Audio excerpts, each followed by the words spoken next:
All right, in this video, I'm going to continue with units and just show you a more challenging example if you want to kind of test whether you got it. So let me share whiteboard again. All right, so let's do for our example here, let's say that I have, let's say 250.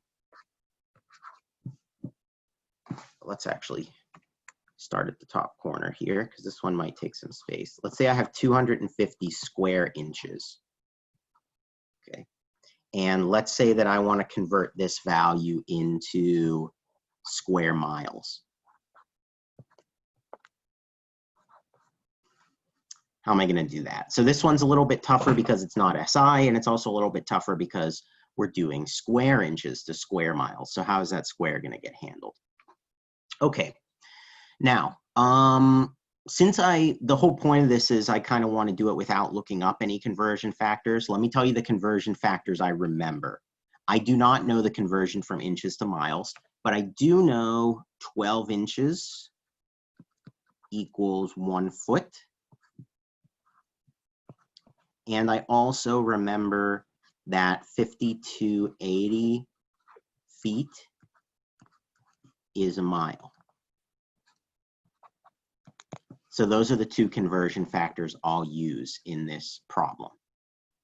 So first, I'm going to convert square inches into square feet, and then I'll convert it into square miles. Okay, so let's try to do this all at once because I want to show you kind of a more advanced version of the technique I showed as well. So first, I start out with 250 square inches. Now I want to multiply by a conversion factor that gets rid of the square inches. So the first thing is I want inches to be in the denominator for sure. And I can't go directly to miles, so I'm going to want feet to be in the numerator. And I can see from my conversion factor 12 inches equals 1 foot. So that means 12 goes down here and 1 goes up here. So 1 foot equals 12 inches. Now, the other thing is how do we handle that square? Because it's square inches, we basically need to multiply by this conversion factor twice. Because right now, the inches is going to cancel the square, but it won't cancel, we have to do it twice. Once to cancel the square, once to cancel the inches itself. Just like algebraically, remember you can think of these algebraically. If we wanted to cancel out x squared, you've got to divide by x twice. So effectively what we're doing is multiplying by this conversion factor twice, or more compactly, we're squaring the entire conversion factor. Notice we're not just squaring the unit, we're squaring the entire conversion factor, which means that that 12 is also going to get squared because we're converting inches to feet twice. So once I do that, that's going to take care of the inches. Okay, so now I'm good with square inches is going to cancel square inches, and I'm going to be left with square feet. So now I want to convert feet into miles. I'm just going to do it all in one step. You could do this step by step if you want. So now I want to multiply by another conversion factor. I want feet to be in the denominator so that it cancels out with that feet there. And I want miles to be in the numerator. And I have here 5280 feet. So that's going to be in the denominator, equals 1 mile. And this conversion factor will also get squared because it's square feet to square miles. And then that will cancel out, feet cancels with feet. And you see the only unit left is the miles, which is getting squared.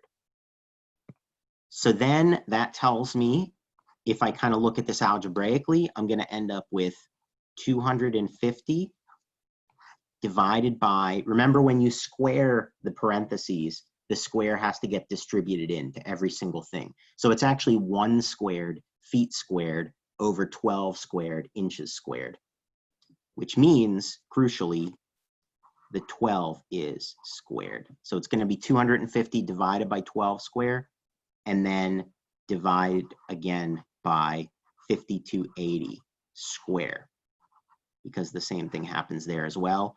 and the only unit I'm left with is miles square. So now I can actually crunch the numbers.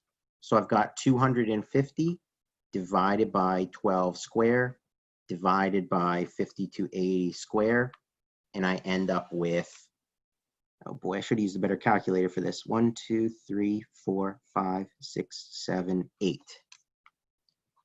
So this is 6.2 times 10 to the minus 8 square miles.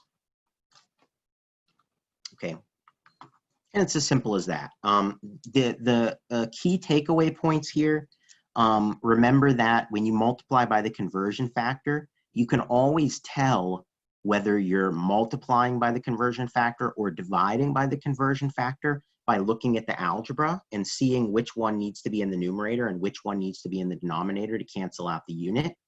And then the second main thing is, if you're converting a unit like inches squared or you know, meters cubed or whatever the case may be, something that has a power, the conversion factor is also going to get that power if it's in this case the conversion factor is inches to feet, not square inches to square feet, which means the number also has to get squared in addition to the unit.